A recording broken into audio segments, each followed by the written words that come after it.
Hello, welcome back to my channel. So I want to do a book haul, but not in the conventional sense. The books that I'm going to show are actually from the library. It's a library book haul. I'm trying to cut back on the amount of books that I am buying directly, and I'm trying to utilize my library a lot more to get books from there, read them, and then the ones that I absolutely love, then I will buy those. And so I wanted to do a library book haul. I was at the library a couple days ago and I really wasn't expecting to find anything. I was actually returning a couple other books, and I had promised myself that I was not going to check anything else out because I already had a fairly long library book list at home. And so I went in, I was just going to return books, and then I happened to see a couple books on a shelf as I walked past, and I just had to get them. And so I wanted to show those today. A couple of videos ago, I reviewed Chernobyl by Siri Plotopia, and it was an incredibly interesting book, and it really sort of set me on wanting to learn more about nuclear reactors, nuclear energy, nuclear radiation as it pertains to both infrastructure and industrialization, as well as the military aspect. And so I found a couple really interesting titles that sort of line up with that subject. And the first is a book by Robert Peter Gale, MD, and Eric Lax, and it's just titled Radiation: What It Is and What You Need to Know. And obviously for this one, the title basically speaks for itself, but it's just this slim little book all about the science behind radiation. Radiation as it pertains to medical use, as for instance in X-rays and in fighting cancers, as well as how it pertains to just the natural world, and then how it pertains to military use. So that one should be really interesting. And the next is a book by Kate Brown called Plutotopia. I love the cover on this. It's a fantastic cover design. But this is a look into two of the world's first atomic cities, essentially highly subsidized government communities that were set up for the production of plutonium.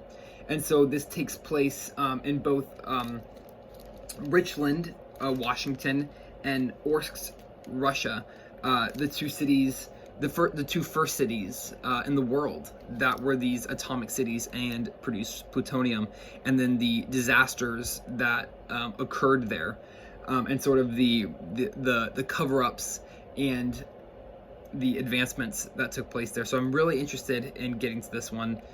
It seems fascinating. And then the last two titles are both about Chernobyl again.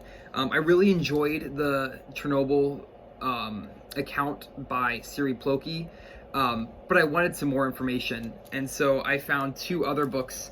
I had both of these on my GoodReads TBR for a while. I found out about them through GoodReads, actually, in my sort of recommended for me section on the site, and I was able to find them at the library, and I was really excited. So the first is by Svetlana Alexievich, which is called Voices from Chernobyl, and this is an oral history of Chernobyl, which I'm really interested in reading.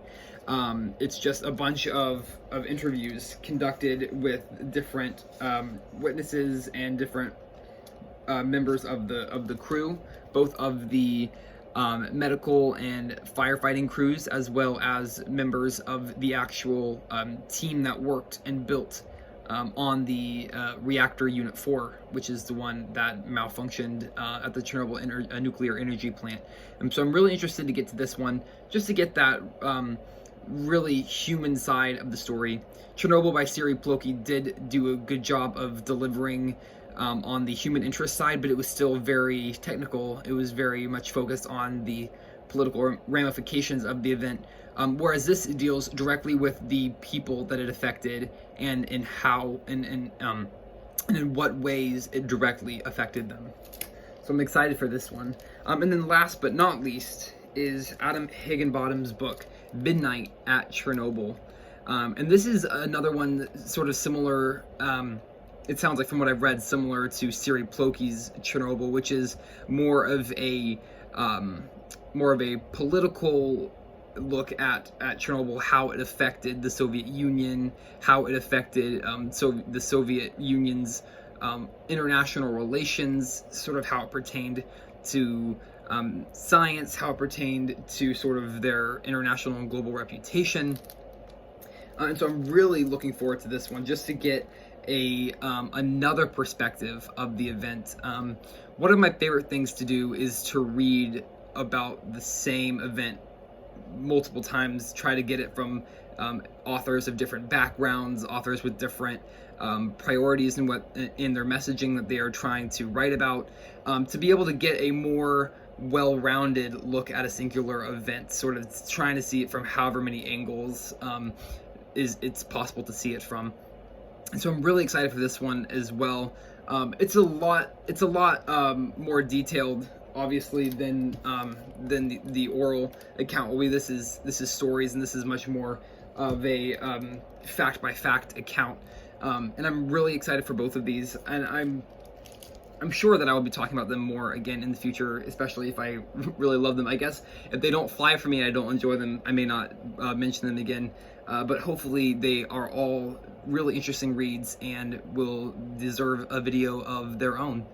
So that's it for today. I just wanted to do a little library book haul. I haven't done one of those before. Thank you so much for watching. If you have any comments you would like to leave, please feel free to do so, and I'll see you in the next video. Bye for now.